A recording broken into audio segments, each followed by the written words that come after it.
My name is Amelia, and I'm 32 now. I have a thriving architectural practice, a beautiful loft apartment overlooking the city, and a financial stability I never thought possible growing up. But the road to get here? Well, it's a winding path littered with betrayals, manipulations, and the slow, agonizing unraveling of what I thought was family. It began when I was 16. My mother, a vibrant, artistic woman who filled our small house with music and laughter, lost her battle with a rare illness. My father, Thomas, a quiet, stoic man who worked as a civil engineer, was devastated. He tried to be strong, for me, but the light had gone out of his eyes. He retreated into himself, leaving a void in our home that felt as vast as the night sky. Then, about 18 months later, he introduced me to Eleanor. We were at a local diner, a place we rarely frequented, the air thick with the smell of frying bacon and stale coffee. Eleanor was sitting across from him, her hand resting lightly on his arm. She was polished, sophisticated, with perfectly styled blonde hair and an air of quiet confidence that immediately made me feel awkward and out of place. She was, I guessed, at least a decade younger than my father. Amelia, my father said, his voice hesitant, this is Eleanor. We've been seeing each other. He cleared his throat. We're going to be married. Eleanor smiled, a tight, controlled smile that didn't quite reach her eyes. It's lovely to finally meet you, Amelia. Thomas has told me so much about you. I mumbled something polite, my mind reeling. Married? It felt like a betrayal. Not just of my mother's memory, but of the fragile bond I'd been trying to maintain with my father. Eleanor brought with her a son, Jasper, who was 8 at the time. A small, quiet boy with wide, observant eyes and a perpetual frown etched on his face. From the moment they moved in, Eleanor treated me like an unwelcome guest in my own home. She'd redecorate my room without asking, accidentally throwing away my mother's old paintings and replacing them with generic prints. She'd criticize my clothes, my friends, my choice of music, anything that connected me to my past, to the life we'd had before she arrived. She'd have long, hushed conversations with my father in the evenings, stopping abruptly whenever I entered the room. The unspoken message was clear. I was an outsider, a remnant of a life they were trying to erase. Jasper, however, initially seemed different. He'd follow me around the house, asking endless questions about everything. Amelia, why is the sky blue? Amelia, can we build a fort in the backyard? Amelia, do you think Dad is happy? I found myself drawn to his quiet curiosity. Having a younger sibling, even a step-sibling, was something I'd secretly longed for.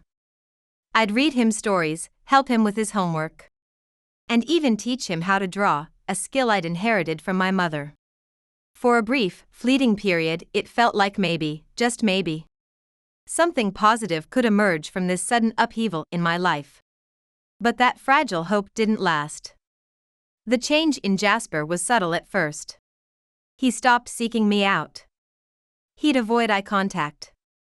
When I asked if he wanted to play, he'd shrug and mumble something about having homework, even on weekends.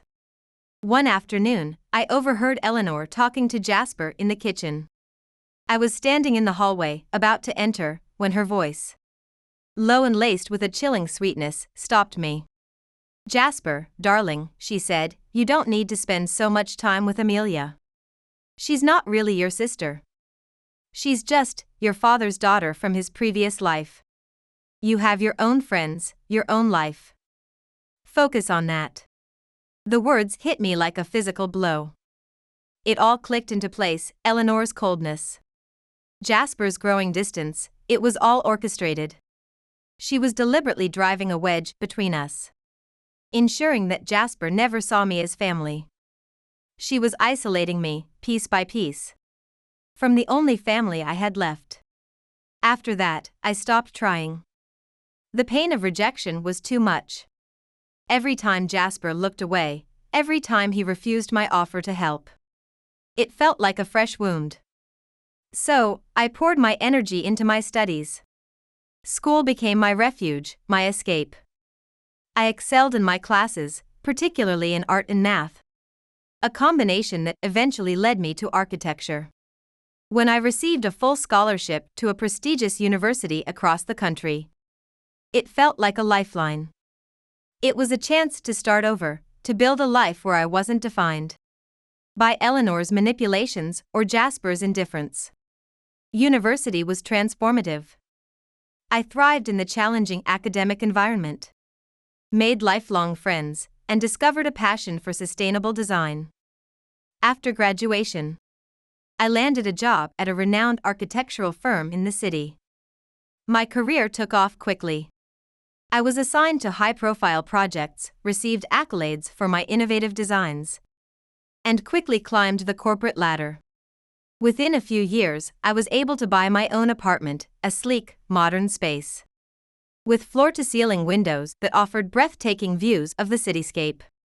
I furnished it with carefully chosen pieces, creating a sanctuary that reflected my personal style and success. I traveled, dined at the finest restaurants, and enjoyed a level of independence and freedom I'd only dreamed of as a teenager. Then came the phone call. It was a Tuesday evening. I was working late, reviewing blueprints for a new sustainable housing project when my phone rang. It was my father. Amelia? His voice sounded strained, unfamiliar. We hadn't spoken more than a handful of times since I'd left for college.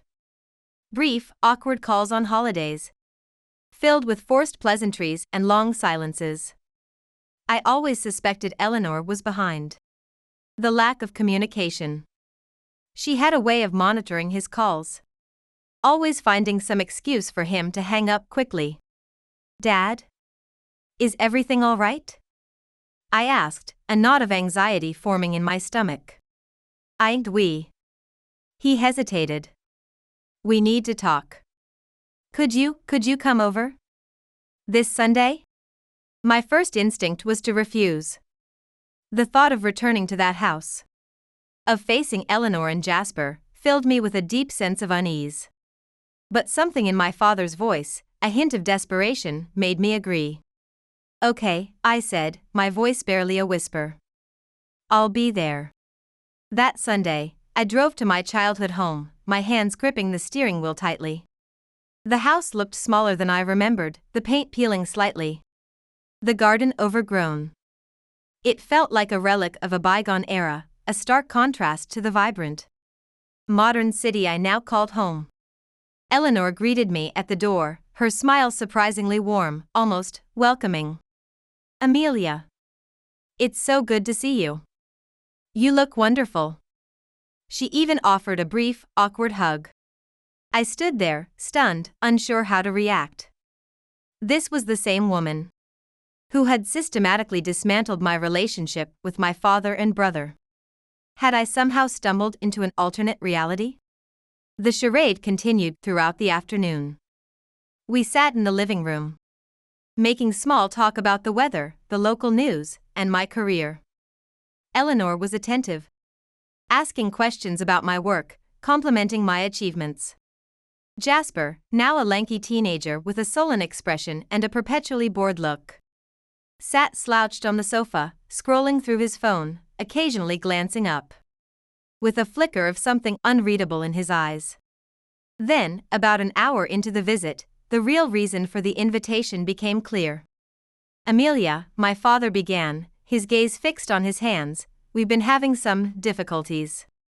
Eleanor jumped in, her voice smooth and practiced. The house needs a lot of work, darling. The roof is leaking, the plumbing is ancient, and the electrical system is, well, let's just say it's not up to code. She sighed dramatically. And Thomas's retirement fund, it's not quite what we expected. I felt a familiar sense of dread creeping in. I knew where this was heading. We hate to ask, my father continued, his voice barely audible. But, we were wondering if you could help us out. It started small. First, it was covering the cost of a new roof. Then, it was helping with the plumbing repairs. Then came the electrical work, followed by a seemingly endless list of other essential upgrades and repairs. Each time they called, the amounts grew larger. But I kept paying. I told myself it was for my father, that I was helping him maintain the home he'd lived in for so many years. I told myself it was the right thing to do. That family should support each other. But deep down, a part of me knew I was being used. Eleanor's sudden warmth, her feigned interest in my life, it was all a carefully constructed facade. She saw me as a convenient solution to their financial problems, a walking ATM machine. Jasper remained the one constant in this bizarre charade. He never asked for anything, never expressed any gratitude for the money I was pouring into their house. He remained aloof, distant, his gaze often fixed on his phone. His expression a mixture of boredom and something that looked unsettlingly like contempt. Sometimes, I'd catch him watching me, a strange, almost calculating look in his eyes. It wasn't outright hostility, but it was far from friendly. I tried to convince myself it was just teenage angst, that he was simply going through a phase.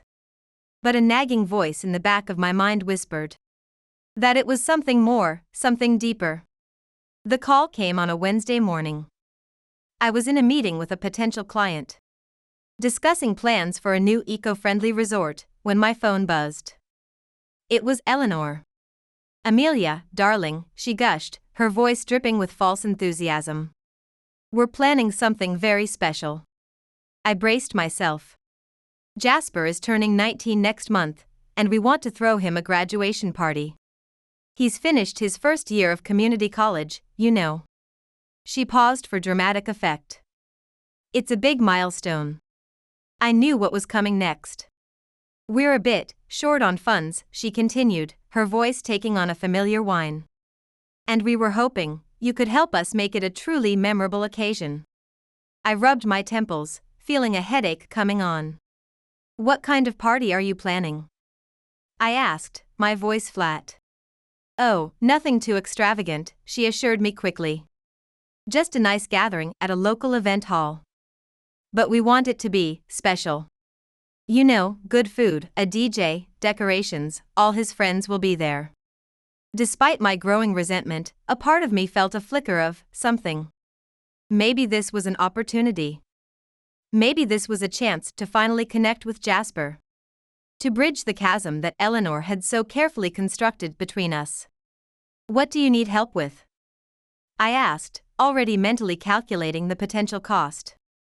"Well," Eleanor said, her voice brightening, "the biggest expense would be the venue. And the catering. We want to have enough food and drinks for everyone.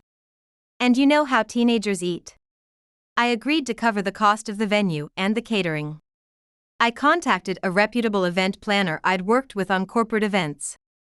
And we spent several hours discussing menu options, decorations, and entertainment. I even found myself getting slightly caught up in the planning, imagining Jasper's reaction to the elaborate spread. Would this finally be the gesture that thawed the icy wall between us?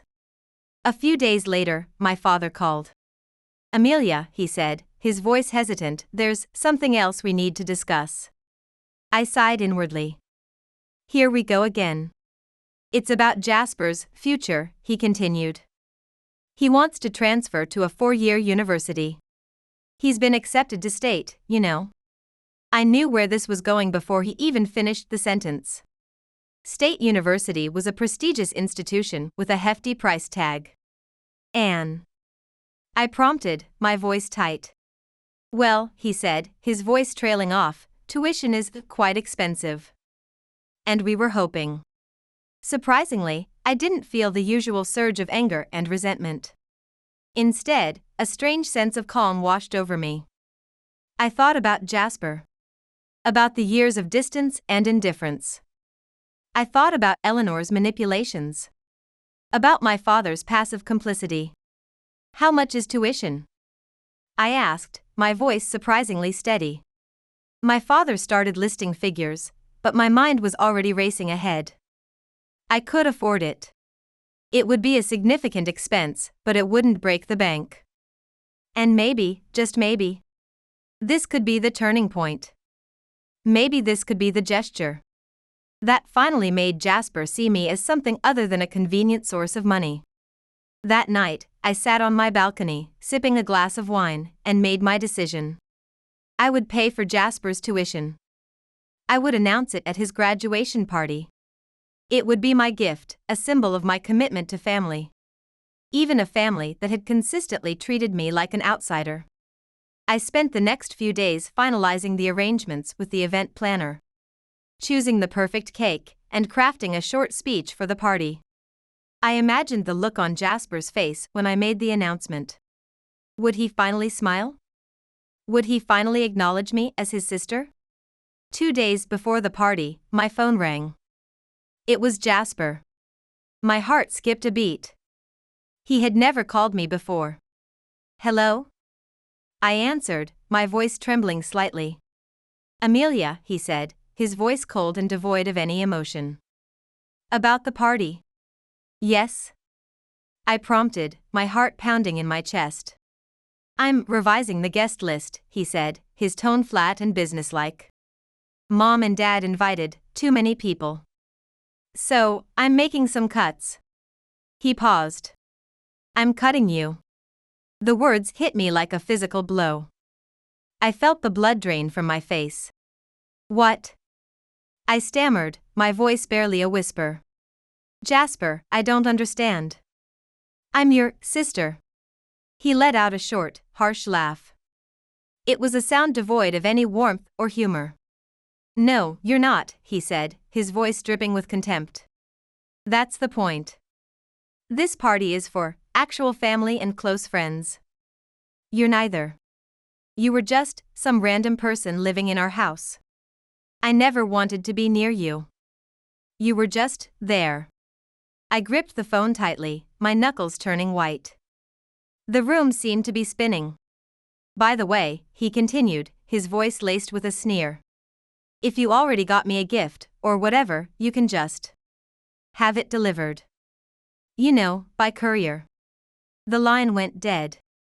I sat there, numb, staring at the phone in my hand. The carefully crafted speech, the elaborate party plans, the hope for reconciliation, it all seemed like a cruel joke. Then, after what felt like an eternity, I did something I hadn't done in years. I called my father, tears streaming down my face. Dad? I sobbed, my voice choked with emotion. Did you know about this? Did you know Jasper was uninviting me? Oh, Amelia, he sighed, his voice weary, exasperated. Don't be so dramatic. You know how teenagers are. He's just going through a phase. You're older, you should be more understanding. Understanding? I cried, my voice rising in pitch. He just told me I'm not family. He said. Suddenly, Eleanor's voice cut in, sharp and clear. Now, listen here, Amelia, she said, her tone venomous. You're successful. You're wealthy. It's your duty to help us. We're your family, whether Jasper wants you at his party or not. I opened my mouth to respond, but the line went dead. Eleanor had hung up. I sat there, surrounded by the remnants of my shattered hopes, feeling like the biggest fool in the world. All this time, all this money, all this effort to try and build a connection with a family that clearly didn't want me, it was all for nothing. The laptop screen, displaying the event planner's website, dimmed and went black. But I kept sitting there, staring at my reflection in the dark glass. Behind me, I could see the framed acceptance letter from State University. The one I'd planned to show Jasper when I announced I'd pay for his education. I picked up my phone and dialed the event planner's number. Hello, I said, my voice surprisingly calm. This is Amelia Thorne. I'm calling about the party order for this Saturday. There was a pause on the other end. I need to change the delivery address, I continued. And I'd like to donate the entire order to the city mission downtown. A homeless shelter, the event planner asked, her voice tinged with confusion. Yes, I confirmed, pulling up their address on my phone. Just deliver everything as planned, to the new address. The full order. The appetizers, the main courses, the desserts. And especially that elaborate 3-tiered cake. Don't change a thing. After hanging up, I felt a strange sense of relief. The knot of anxiety in my chest had loosened. A sense of calm, of resolve, settled over me. I didn't feel guilty. After all, wasn't this exactly what Jasper wanted? No connection to his non-sister at his precious party? I slept soundly that night, for the first time in weeks. The morning of Jasper's graduation party dawned bright and clear. I was enjoying a leisurely breakfast, reading the news on my tablet, when my phone began to buzz incessantly. It was Eleanor. I ignored the first few calls. Then, I finally answered. "Where is the catering?" she shrieked, her voice shrill and panicked. "They were supposed to be here hours ago. Is this some kind of joke?" "Oh, the catering," I said, my voice calm and even. "Don't worry. Everything's been delivered." There was a moment of stunned silence. "Delivered?" Eleanor repeated, her voice dropping to a dangerous whisper. "Delivered, where?" "To the city mission," I replied, taking a sip of my coffee. "I'm sure they're enjoying it right now." The silence on the other end was deafening. "You, what?" Eleanor finally sputtered, her voice rising in pitch. "Well," I said, my voice still calm, "since I'm not family enough to attend the party, I figured I shouldn't impose my gift either. Jasper made it very clear. He only wants real relatives and friends involved. And as my father so wisely pointed out, I need to be understanding. You spiteful, ungrateful." Eleanor's voice rose to a screech. "You've ruined everything. The guests will be here soon." In the background, I could hear Jasper's voice, rising in a panicked wail. "Mom? What's going on? Where's the food?" "Maybe you can order pizza," I suggested cheerfully. That's what non-family members would do, right? Jasper's sobs grew louder, punctuated by what sounded like crashing furniture and slamming doors. The mental image of his tantrum made me smile. "You've ruined his graduation," Eleanor wailed. "His special day." "No, Eleanor," I said, my voice firm. "Jasper ruined it himself when he decided to teach his cash cow a lesson. I just helped him learn one instead." I hung up while Eleanor was still spluttering, set my phone to Do Not Disturb, and finished my breakfast. It tasted exceptionally good. Somewhere across town, hundreds of people at the city mission were about to enjoy the most elaborate meal they'd had in years, complete with a stunning 3-tiered graduation cake. And somewhere else, my dear stepbrother was learning that actions have consequences. The reports started trickling in a few days later. My friend, Clara, whose brother went to community college with Jasper, was the first to call. "Oh my God, Amelia," she said, her voice a mixture of shock and amusement. "It was a disaster. You won't believe what happened." Apparently, when the catering didn't arrive, Eleanor went into a full-blown panic. She raced to the nearest grocery store and bought a mountain of cheap deli meat, bread, and chips. She spent the next hour frantically assembling sandwiches in the kitchen, her perfectly manicured hands covered in mayonnaise. But she didn't get nearly enough, Clara continued, giggling. Half the guests didn't even get food.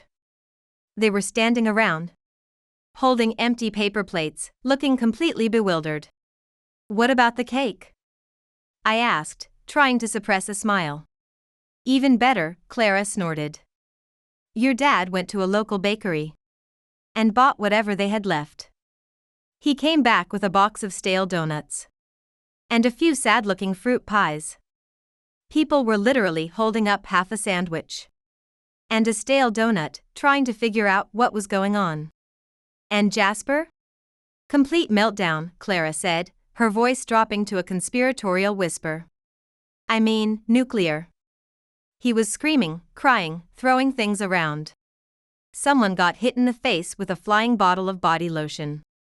I was still smiling about it when my father called a few hours later.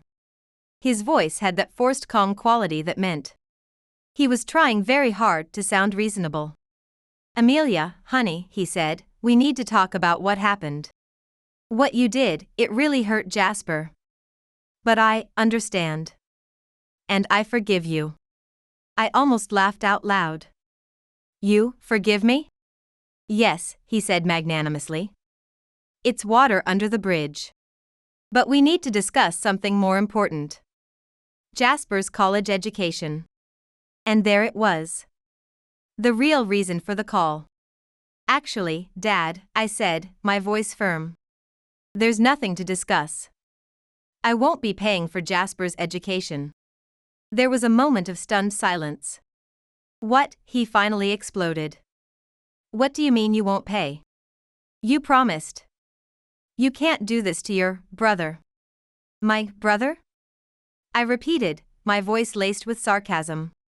"The same brother who explicitly told me I'm not family? The one who uninvited me from his party because I'm not a real relative?" "That was different," he stammered. He was just being emotional. "Family helps family, Amelia. You know that." "That's exactly my point, Dad," I said, my voice sharp. "Jasper made it crystal clear that I'm not family. I'm just the walking ATM you all come to when you need money." "Well, guess what? The ATM is closed." "You're being ridiculous," he shouted. "After everything we've done for you." "Everything you've done for me?" I cut in, my voice rising in anger. "What exactly have you done, except take my money and treat me like an outsider?" "No, Dad. I'm done. No more checks. No more bills. No more repairs. And definitely no college tuition. You and Eleanor can figure out how to pay for Jasper's education yourselves. Goodbye." I hung up the phone, my hands shaking. The expensive frame containing my planned college fund announcement for Jasper still sat on my desk.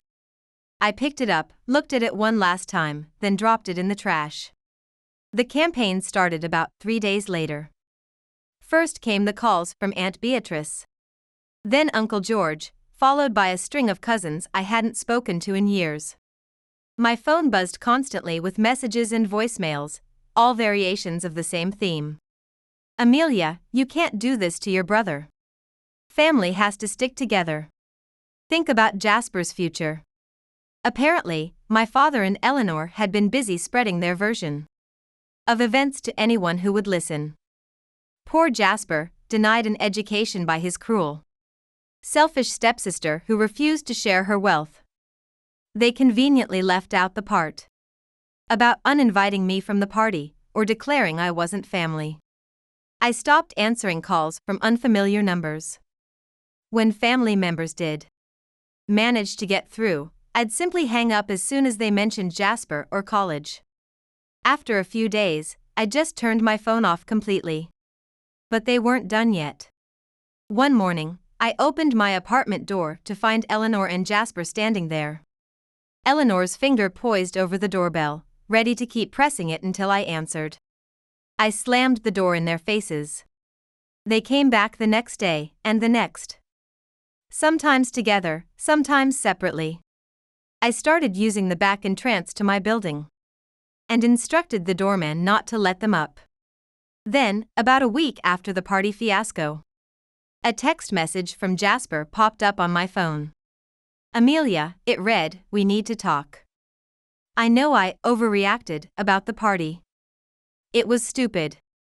The guest list thing, it was just a joke. Can't we just forget about it? Please?" I stared at the message for a long time, a slow smile spreading across my face. Now it was a joke. Now that he'd realized there were consequences to his actions. Suddenly everything was just a silly misunderstanding. "You're right," I texted back. It was a joke. And I thought it was hilarious. especially the part where I sent all the food to the homeless shelter. Wasn't that funny? I really appreciated your sense of humor, so I decided to match it with my own. He didn't reply for several minutes. When he finally did, his message was just one word. Please. That's when it hit me. My father and Eleanor hadn't told him. They hadn't mentioned that I'd paid for the catering, or that I'd been planning to cover his college tuition. I sat back in my chair, thinking about how differently things might have played out if Jasper had known. He probably would have been sweet as pie, playing the role of the loving brother perfectly. There would have been hugs and thank yous and promises of eternal gratitude. The party would have gone perfectly. I would have made my big announcement about college, and everything would have seemed wonderful on the surface. But it would have all been fake. Just another performance in the ongoing charade of, let's pretend we're a happy family. As long as Amelia keeps writing checks. In a strange way, I owed Jasper a thank you. His moment of honest cruelty had ripped away the facade I'd been desperately trying to maintain for years. He'd shown me exactly what I was to them, not family. Not even a friend, just a convenient source of cash. I blocked his number without replying. These days, my bank account is healthier than ever. And my stress levels are significantly lower. No more unexpected calls about broken appliances or overdue bills. No more guilt trips about family obligations. No more pretending. 6 months after the party debacle, I heard the latest drama unfolding at my old house through Clara, who still kept in touch with the neighbors. It turned out that Jasper had confronted my father and Eleanor about using their savings for his education. He was confident they had money set aside, after all. They'd been talking about his college plans for years. That's when they had to confess the truth. They'd spent the money on a new luxury boat several months earlier. Their justification? They'd been counting on me to pay for Jasper's education, so they figured they could use their savings for themselves. The fallout was predictable. According to the neighbors, Jasper's reaction could be heard from several houses away. First came the demands for them to take out loans to cover his tuition. When they admitted their credit wasn't good enough, he insisted they sell the boat. Eleanor, of course, refused, claiming she needed the boat for her stress relief and occasional client meetings. She'd recently gotten her real estate license. Jasper is now staging what he calls a protest, refusing to get a job or move out until they figure out how to pay for his college. He spends his days holed up in his room, emerging only to start another argument about how they've ruined his future. The neighbors say the fighting never seems to stop, with Jasper bringing up the boat at every opportunity, and his parents becoming increasingly desperate to justify their choice. The irony isn't lost on me. After years of Eleanor and my father hitting me up for emergency expenses and household repairs, it turns out they'd been saving up for a luxury purchase all along. And now, Eleanor is apparently complaining to anyone who will listen about Jasper's ingratitude, seemingly oblivious to the parallel with how they treated me all these years. Those who know the situation better than I do give it another month before my father and Eleanor cave and sell the boat. Jasper learned manipulation from the best, after all. He watched his mother wear me down for years with guilt trips and emotional blackmail. Now, he's simply applying those same tactics to his parents. I have no doubt he'll eventually succeed.